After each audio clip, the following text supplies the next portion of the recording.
Hola amigos, bienvenidos a esta clase introductoria a la estructura atómica de los materiales. Mi nombre es Gabriel Fernando García Sánchez, espero que les sirva muchísimo esto que vamos a ver a continuación.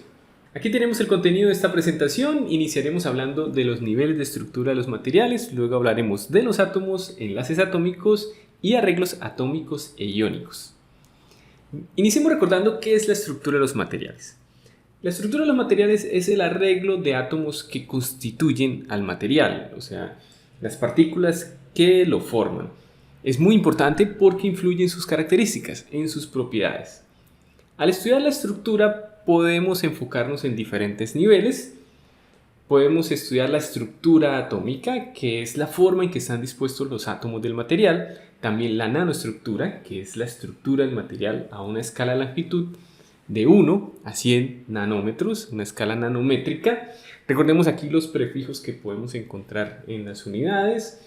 Si aparece deci, es que es 10 a la menos 1, 0.1, centi 10 a la menos 2, mili 10 a la menos 3, micro 10 a la menos 6, nano 10 a la menos 9 y así sucesivamente seguimos con pico, femto, ato y demás.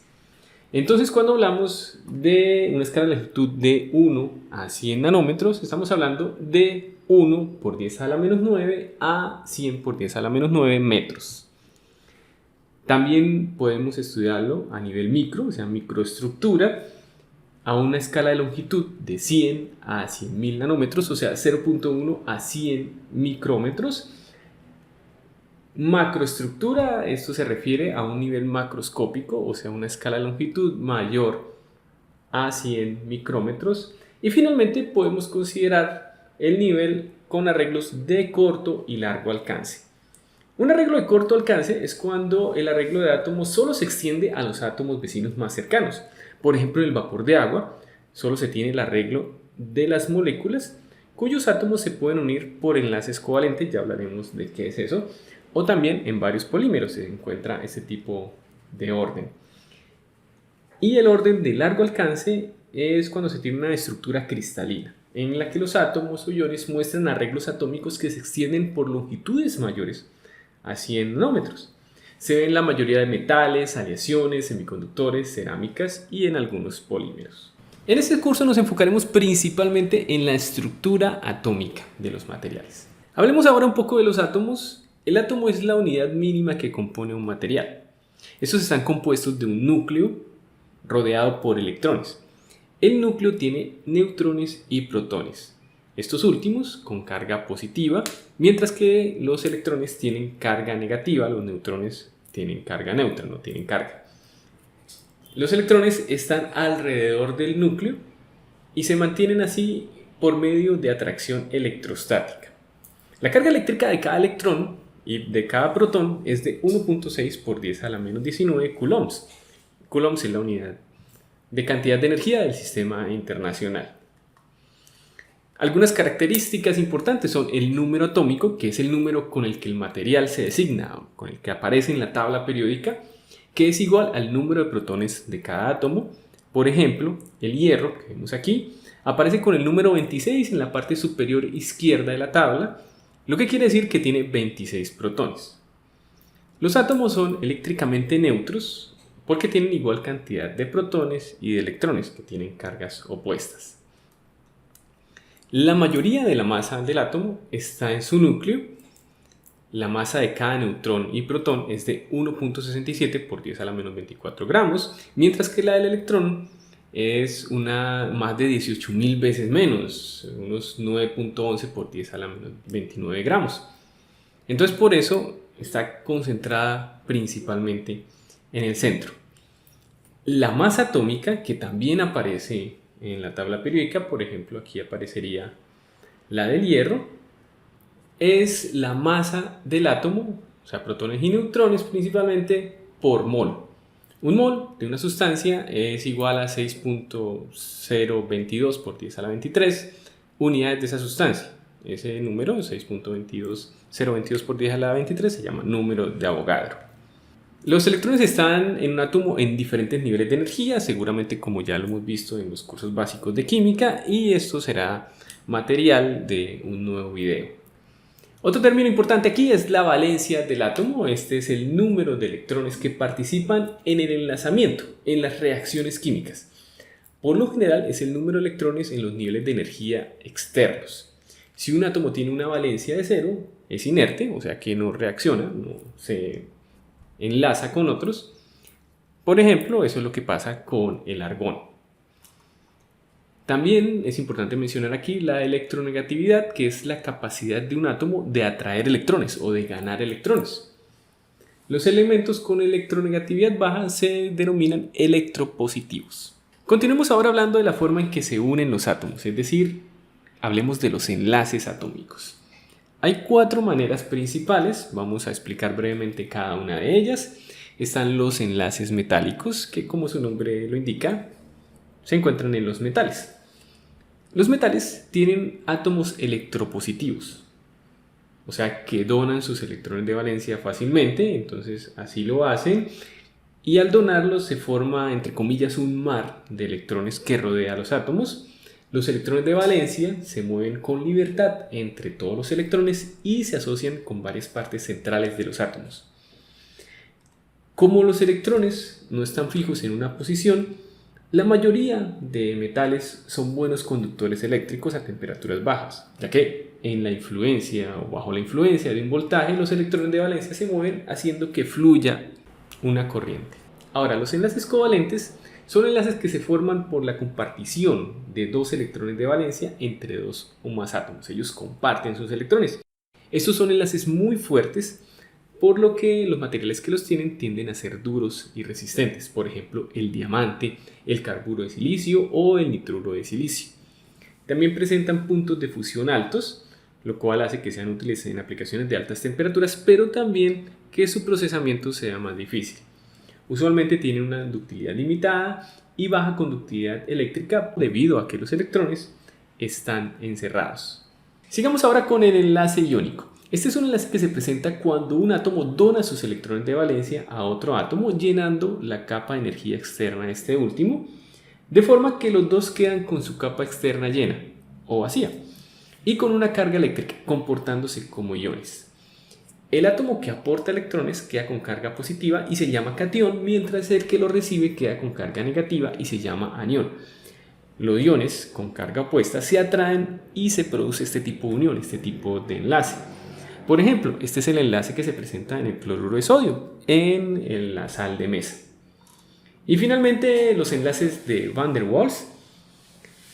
Aunque la explicación detallada de este tipo de enlace es una explicación que supera el alcance de este curso, vamos a hacer una explicación simplificada como para entender a grandes rasgos cómo ocurre.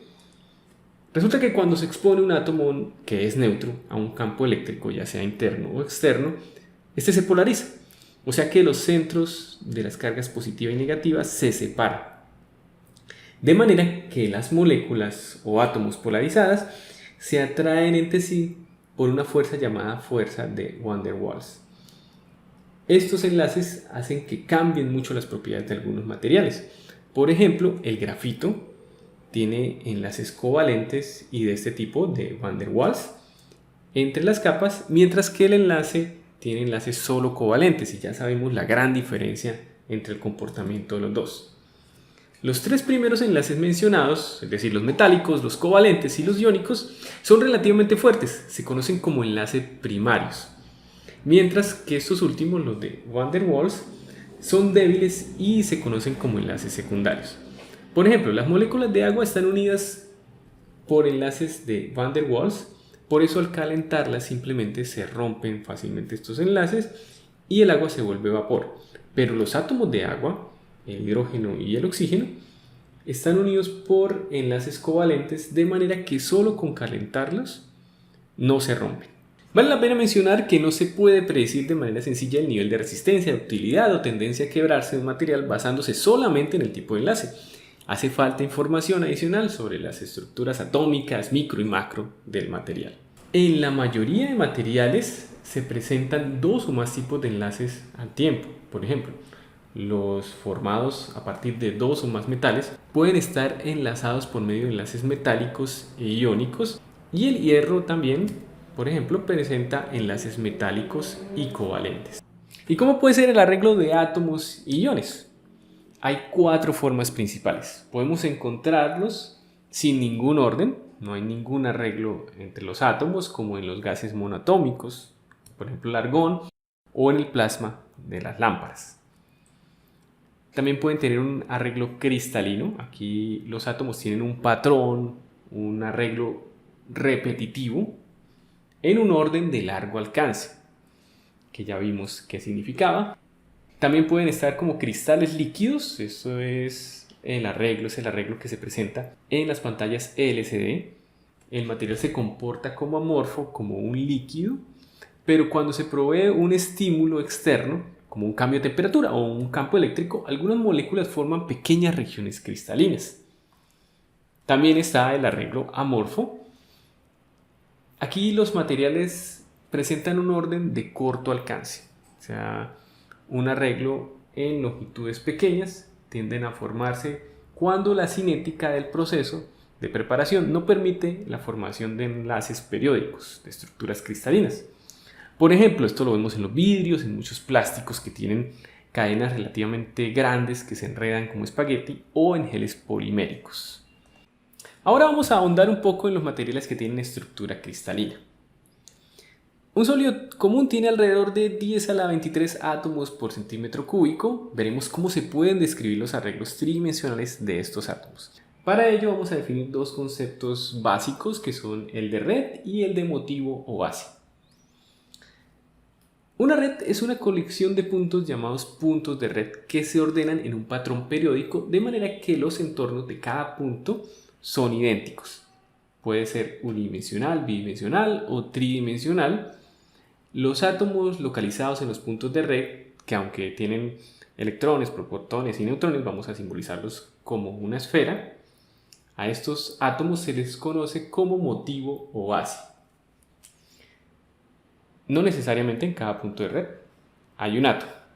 Entonces existen 14 maneras de arreglar los puntos de red en 3 dimensiones, y en esos puntos es donde van localizados los átomos, o sea, es la forma en que se pueden encontrar ordenados los átomos en un material real. Aquí en esta gráfica vemos las celdas unitarias de esas 14 maneras. La celda unitaria es la unidad fundamental, o sea, es la forma que se repite una y otra vez en estas estructuras cristalinas. Estas 14 redes se agrupan en 7 sistemas cristalinos, como lo vemos ahí en la gráfica: cúbico, tetragonal, ortorrómbico, romboédrico o trigonal, hexagonal, monoclínico y triclínico. Aunque solo se tienen estas 14 redes, hay infinitas posibilidades de bases, o sea, infinitas posibilidades de los átomos que van ahí en los puntos. Por ejemplo, el cobre y el níquel, las dos tienen estructura cúbica centrada en las caras y un átomo asociado con cada punto de red. A los materiales con más de una estructura cristalina se les llama alotrópicos o polimórficos. Alotrópicos para elementos puros y polimórficos para compuestos. Por ejemplo, el hierro a temperatura ambiente tiene una estructura cúbica centrada en el cuerpo, pero a una mayor temperatura tiene una cúbica centrada en la cara. Y bien, esto ha sido todo por este video introductorio. Los invito a ver la siguiente clase, el siguiente video de este curso. Aquí está la referencia utilizada, el libro de materiales de Askeland, recomendado si quieren aprender más. Muchísimas gracias por su atención. Si les gustó, denle like, compártanlo y espero que tengan un muy buen día. Hasta pronto.